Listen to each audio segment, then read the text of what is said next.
ഉമ്മാ ഇന്ന് ഉപ്പുമാവാണോ? എന്തോന്നടേ ഇത്? ഉപ്പുമാവൊന്ന് മാറ്റി പിടിച്ചൂടെ? ഉപ്പുമാവ. മിൻഹ, മിൻഹ, മിൻഹ, നീ എവിടെ? ഇത് നീ എന്താ ചെയ്യുന്നത്? ഒന്നീ നീ കഴിക്ക, അല്ലെങ്കിൽ നീ കളിക്ക്. ഇത് ഏതെങ്കിലും ഒന്ന് ചെയ്. 24 മണിക്കൂർ ഫോണിലാണ്. മിൻഹ, ഈ ഫോൺ എന്തിനടുത്ത് താഴെ എറിഞ്ഞ? അവളുടെ ആറ്റിറ്റ്യൂഡ് നോക്കിയേ. ഇത് പൈസ കൊടുത്ത് മേടിച്ചാണ്. നിനക്ക് ഫ്രീ ആയിട്ട് കിട്ടിയതായിരിക്കും. അതാ വില ഇല്ലാത്തത്. എന്നെ ഫുട്ടുപ്പ കൊറേ ആയി തുടങ്ങിയിട്ട് പൈസ പൈസ പൈസ ഫ്രീ ഫ്രീ ഫ്രീ എന്നല്ലോ. പിന്നെ എന്തിനാ എനിക്കിതെല്ലോ വാങ്ങിച്ചെന്നേ? എനിക്കൊന്നും വേണ്ട. മിൻഹ, രോഷയും മോളും ഈ ഉപ്പയും പ്രതികരിച്ച രീതിയെ ചെറുതായിട്ടൊന്നും മാറിയിരുന്നെങ്കിലേ.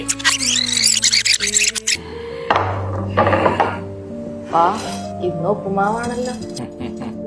നമുക്ക് വയ്യടാ, അല്ലേ? രാത്രി ഉറങ്ങിയിട്ടില്ല. മിൻഹ, ഉപ്പുമാറ് ബോറടിച്ചാ? മിൻഹ, നീ എവിടെ?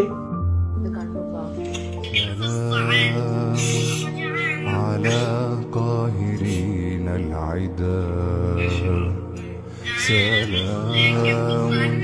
എനിക്ക് പറയാനുള്ളത് മോളോടല്ല, എനിക്ക് പറയാനുള്ളത് ഉപ്പനോടും അല്ല. നമുക്ക് പറയാനുള്ളത് നമ്മളോടാണ്. നമ്മൾ 3 നേരം ആഹാരം കഴിക്കുന്ന സമയമൊക്കെ കഴിഞ്ഞു പോയി. ഇപ്പൊ 4ഉം 5ഉം നേരമാണ്. അടുക്കളയിൽ നിന്ന് ഇങ്ങനെ ഉപ്പുമാവ് 1-2 ദിവസം ഒരുമിച്ച് വന്നു കഴിഞ്ഞാൽ 3ാമത്തെ ദിവസം വീട്ടിൽ യുദ്ധമാവും. കാരണം എന്താണെന്നറിയോ? നമ്മൾ ഇങ്ങനെ ഈ ഉപ്പുമാവൊക്കെ ഇങ്ങനെ കുഴച്ചു കൂട്ടി കഴിക്കുന്നുണ്ട്. പക്ഷെ നമ്മൾ കാണാത്തത് നമ്മുടെ തൊട്ടപ്പുറത്ത് നമ്മുടെ അതേ ശരീരവും രക്തവും മാംസവും ഒക്കെ ഉള്ള അതേ മനുഷ്യർ കുഴച്ച് കഴിക്കുന്നത് മണ്ണാണ്. അവർക്ക് കഴിക്കാൻ ഉപ്പുമാവില്ല, വിളമ്പാൻ അവർക്ക് കുടുംബമില്ല. അങ്ങനെയുള്ള കുറെ മനുഷ്യർ നമ്മുടെ മുന്നിൽ ജീവിക്കുന്നത് കാണാതെ പോകുന്നത് കൊണ്ടാണ് നമുക്കുള്ളതിൽ നമുക്ക് നന്ദി പറയാൻ പറ്റാത്തത്. അതുകൊണ്ടാണ് കുടുംബത്തിൽ സ്നേഹബന്ധം ഉണ്ടാക്കുന്നത്.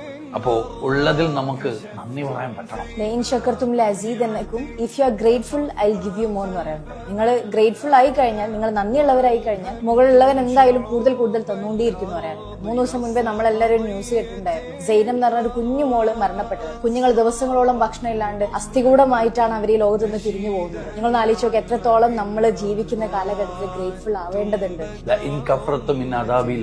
നിങ്ങൾ നന്ദി കാണിച്ചില്ലെങ്കിലേ നിങ്ങൾ ശിക്ഷിക്കപ്പെടുമെന്ന് പറയും. ഈ ശിക്ഷ ഇവിടെ വരുന്നത് കുടുംബത്താ വരുന്നത്. നിങ്ങൾ അങ്ങോട്ടും ഇങ്ങോട്ടും നന്ദി കാണിച്ചില്ലെങ്കിൽ നിങ്ങളുടെ ഏറ്റവും വലിയ ശിക്ഷ എന്താണെന്നറിയാം? സ്വന്തം രക്തബന്ധങ്ങളുടെ ഇടയിൽ സ്നേഹബന്ധം ഇല്ലാതെയാണ്. ബന്ധങ്ങളുടെ ഇടയിൽ സ്നേഹമില്ലാതെയായാൽ വീട് നരകമായി മാറും. ബന്ധങ്ങളുടെ ഇടയിൽ സ്നേഹം ഉണ്ടാകുമ്പോഴാണ് വീട് സ്വർഗമാകും. Again reminding. ആ മനുഷ്യരെ കുറിച്ച് ആലോചിക്കുന്ന സമയത്തെങ്കിലും എനിക്ക് ഇത്രയും തന്നല്ലോ ദൈവമേ എന്ന് പറഞ്ഞ് നന്ദി പറയാനുള്ള മനസ്സും കൂടി നമ്മൾ ഓരോരുത്തരും ദൈവത്തിനോട് നന്ദി പറയുന്നതിനോടൊപ്പം തന്നെ കൂടെയുള്ള മനുഷ്യരോടും നന്ദി പറയണം. 2 ദിവസം ചേർത്തുകൊണ്ട് ഉപ്പുമാവോ ദോശയൊക്കെ നമ്മുടെ ടേബിളിൽ വന്നാല് ഭാര്യയും മക്കളെയൊക്കെ കുറ്റം പറയുന്നതിന് മുമ്പ് കിട്ടിയതോർത്ത് തന്നതോർത്ത് നന്ദി പറയാൻ സാധിച്ചാൽ നമ്മൾ ആഗ്രഹിക്കുന്ന ആഗ്രഹങ്ങളൊക്കെ നമ്മൾ തേടി പോകാതെ നമ്മളെ തേടി വരുന്നത് നമുക്ക് കാണാൻ സാധിക്കും.